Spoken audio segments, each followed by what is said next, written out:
มาเริ่มกันเลยนะครับไม้ก็มีทั้งหมด1 2 3 4 5ชิ้นไม้ทั้งหมดก็มี5ชิ้นใหญ่นะครับกับราวก็เป็นไม้กลมนะครับเรามาเริ่มขนาดไม้กันเลยครับนะขนาดไม้ก็17 เซนยาว17 เซนนะครับกว้างแล้วแต่เนื้อหน้าไม้เลยนะครับกว้างก็ 7.8 นะครับตัวนี้ก็17 เซนเท่ากันนะครับแต่ว่ากว้างแค่4นะครับกว้างแค่4นั่นก็คือเอาไม้เนี่ยมาผ่าครึ่งครับไม้หน้าเต็มนี้นะครับมาผ่าครึ่งแล้วได้เท่าไหร่เอามาใช้เท่านั้นเลยนะครับเสร็จแล้วตัวนี้นะครับตัวนี้ต้องยาวเท่ากับความกว้างของไม้ท่อนนี้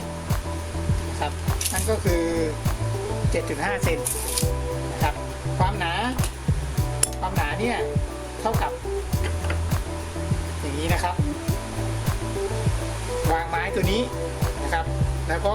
วัดความหนาเลยนะครับได้กี่เซนก็เท่านั้นนะครับนะอันนี้ก็ประมาณ 2.5 เซนครับ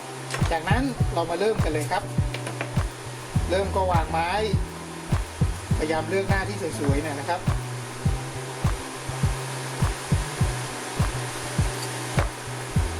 หน้านี้ดีกว่านะเสร็จแล้วนะครับอุปกรณ์ที่ใช้ก็คือตัวนี้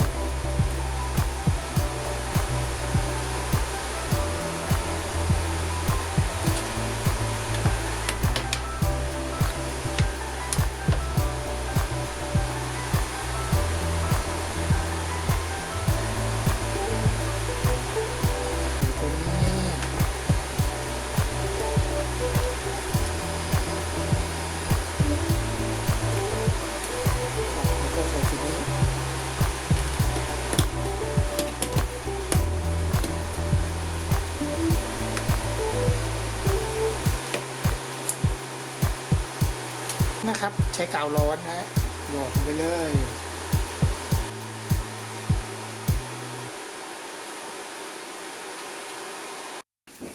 เมื่อกาวเซตตัวดีแล้วนะครับมาแกะออกนะครับแกะตัวนี้ออกนะจากนั้นนะครับเราก็เอาผงขี้เลื่อยนะครับเติมลงไปในรู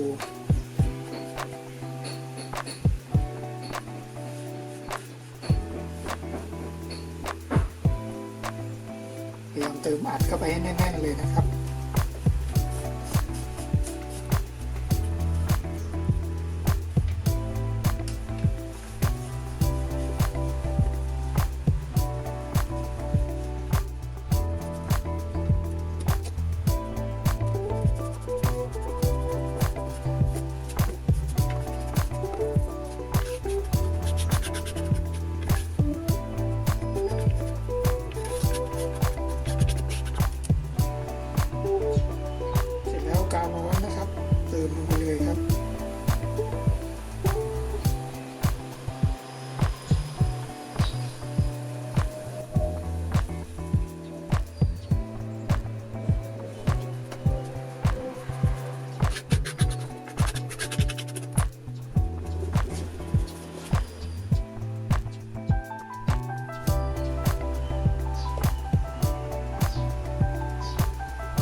ติดเสาครับติดเสากันตก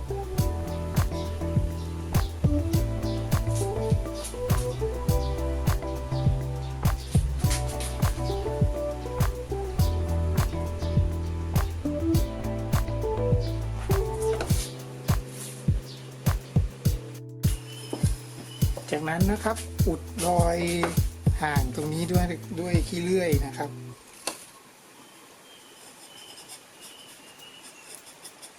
ไปเลยแล้วก็กาวร้อนหยอดเสร็จแล้วก็นี่ขัดเสร็จเรียบร้อยแล้วก็เคลือบแฉลกนะครับใช้แฉลกเบอร์ 1นะฮะเพื่อเป็นสีอย่างนี้นะครับโอ้เป็นสี